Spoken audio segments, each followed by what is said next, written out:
Okay, the chapter of I was a victim of TSK-TSK-ERS. I'd quit speaking publicity tomorrow if it weren't for the fact that I love the opportunity it provides to travel around the country and collect new old friends. If the truth be known, I can't wait to finish speaking so I can talk one-on-one. It never ceases to amaze me how strongly you can bond with a person even though you have only a few minutes together, whether it's a word of affirmation, a joke, a prayer request, or a life story in a nutshell. I feel privileged to share a few private moments with these friends. The theme of my message, and I use the term loosely, is that I spent a lot of years thinking I had to change my whole persona in order to make God happy with me. I thought He couldn't possibly want a wacky, offbeat, even shallow person like me representing His interests.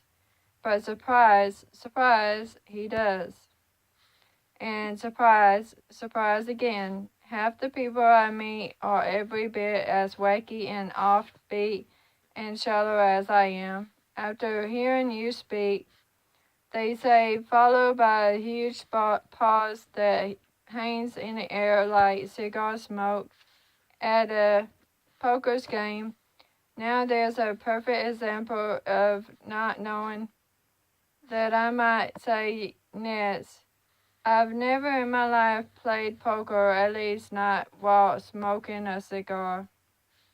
After hearing you speak, they say, eek. I'm thinking, here it comes. I'm bracing myself. I've decided I'm just like you. I'm crazy. Oh, you poor soul. But here's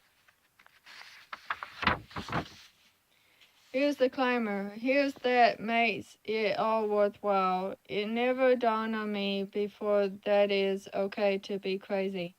Okay, for me to be me, that I can be crazy and still be God's person.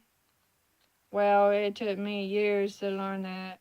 Sadly, many women and men too, I meet are managing to mask their very spirit as they feel accepted by their church friends. After speaking in California recently, I received a letter from one of my new old friends, June. I've read your book, I'm alive and the doctor's dead, and I'm delighted with your sense of humor. She wrote, I have one too, but I have to watch where I use it. Today in our Bible study, the question was asked, what does it mean to stand fast? I said it means to stand up in a hurry. No one laughed or even thought it was funny. If I'd been there, I would have fallen off the chair laughing in June, and I would have been thrown out of the Bible study on our derriers. At a church conference in Florida, a cute little lady who claimed to be in her 70s came up to me and commented on my rather okay, very short skirt, very high heel shoes. I'm just like you, she said. I have great legs. That was a new one. With that, she pulled her dress up to her undies and did a pirouette, something like that. Sure enough, her legs were as shapely as any Radio City Music Hall rocket. I've been covering up these legs with long jewelry. She named her church Denomination, one known to have a lot to say about adornment. Skirts all my life, but today I'm going to go out and buy me a dress that will show off my best future, my legs. Another time, a gray-haired woman, also claiming to be in her 70s, stood on one foot and then the other till I finished signing books. She then pulled me into a corner and, with a look that suggested she might be going to ask my help in overthrowing the government, whispered, "You are a prankster. I can tell you, you are a prankster. I'm just like you.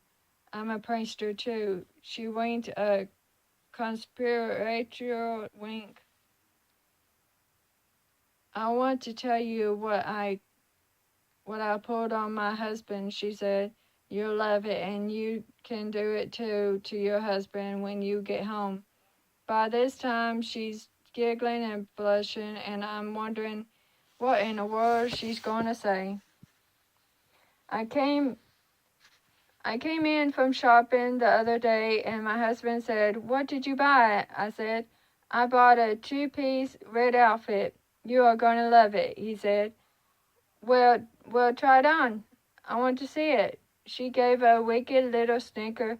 "I can't believe I'm telling you this, but I went in the bedroom, took off all my clothes, and put on red knee socks. I went prancing out right in front of him. He almost had a heart attack. I'll admit I was shocked out of my mind. This woman had pillar of the church written all over her. I sculpted around all over the place," she said, "and he just loved it. He still has a good laugh every time he thinks about it." Then she took hold of my arm and whispered, "I'd never tell my church friends that. They'd die. But I can tell you 'cause you are a prankster. Go home and try it. Your husband will just love it." I know what you are wondering, and my answer is none of your business.